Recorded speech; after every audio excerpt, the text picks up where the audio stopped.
অন্নপূর্ণা ভাণ্ডারের টাকা কিন্তু বিজেপি সরকার দিয়েছে।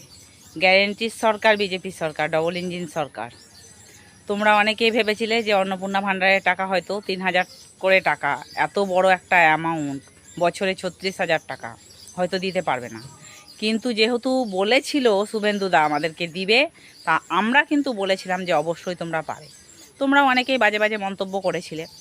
17 তারিখের পরে অনেকের অ্যাকাউন্টে ঢুকে গেছে টাকা, কিছু কিছু এখনও কিন্তু ঢুকেনি। তোমরা অনেকে কমেন্ট করছো। তোমরা 20 তারিখ অবধি একটু ধৈর্য ধরো, এক এক করে টাকা ছাড়া হচ্ছে, তোমরা অবশ্যই পাবে। আর যদিও কেউ নতুন করে আবেদন করতে চাও, তাহলে তোমরা 20 তারিখের পর আবার অনলাইনে অ্যাপ্লাই করতে পারবে। ধৈর্য ধরো, বিজেপি সরকার এসেছে মাত্র 3 মাস হলো, অবশ্যই অনেক অনেক তোমরা উপকৃত হবে। অনেক অনেক ধরনের প্রজেক্ট শুরু হতে চলেছে।